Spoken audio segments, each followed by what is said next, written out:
കുറഞ്ഞ ചെലവിൽ അത്യാധുനിക ആരോഗ്യ പരിരക്ഷ. MCS hospital, Muvattupuzha. Triveni Bethaniyakunnu saint Mary's Yakobaya Suriyani പള്ളിയിലെ ഈ വർഷത്തെ പെരുന്നാൾ മഹാമഹത്തിന് നാളെ കൊടിയേറും.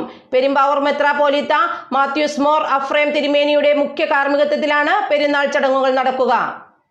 ത്രിവേണി ബഥാനിയക്കുന്ന് സെന്റ് മേരീസ് യാക്കോബായ സുറിയാനി പള്ളിയിൽ ഈ വർഷത്തെ പെരുന്നാൾ മഹാമഹത്തിന് നാളെ കൊടിയേറും. 14-ാം തീയതി രാവിലെ നടക്കുന്ന പ്രഭാത കുർബാനയ്ക്ക് ശേഷം കൊടിയേറുന്നതോടെ പെരുന്നാളിന് തുടക്കമാകും.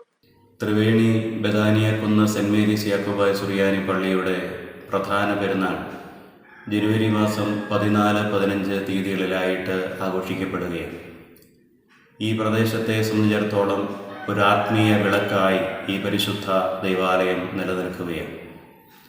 അഭിമന്യ പിതാവായ മാത്യൂസ് മോർ അഫ്രേം മെത്രാപ്പോലീത്ത തിരുമനസിൻ്റെ പ്രധാന കാർമ്മികത്വത്തിലാണ് ഈ വർഷത്തെ പ്രധാന പെരുന്നാൾ ആഘോഷിക്കുവാൻ ദൈവത്തിൽ ശരണപ്പെടുന്നു. അനേകം ആളുകൾക്ക് ആത്മീയ അനുഗ്രഹത്തിന് മുഖാന്തരമായി തീർന്നിട്ടുള്ള ഈ പരിശുദ്ധ ദേവാലയത്തിലെ പ്രധാന പെരുന്നാൾ ഈ പ്രദേശത്തുള്ള ദൈവമക്കൾ വലിയ താല്പര്യത്തോടെയാണ് ഈ പെരുന്നാളിനെ കാണുന്നത്. പെരുമ്പാവൂർ മേഖലാ മെത്രാപ്പൊലീത്ത മാത്യൂസ് മോർ അഫ്രേം തിരുമേനിയുടെ മുഖ്യ കാർമ്മികത്വത്തിൽ നടക്കുന്ന സന്ധ്യാപ്രാർത്ഥന പ്രധാന ചടങ്ങുകളിലൊന്നാണ്. കുരിശുംതൊട്ടുകളിലേക്ക് സന്ധ്യാപ്രാർത്ഥനയ്ക്ക് ശേഷം പ്രദക്ഷിണവും ഉണ്ടാകും. തിങ്കളാഴ്ച രാവിലെ നടക്കുന്ന പ്രഭാത പ്രാർത്ഥനയ്ക്ക് ശേഷം വിശുദ്ധ മൂന്നിന്മേൽ കുർബാനയ്ക്ക് മാത്യൂസ് മോർ അഫ്രേം മെത്രാപ്പൊലീത്ത മുഖ്യ കാർമ്മികത്വം വഹിക്കും.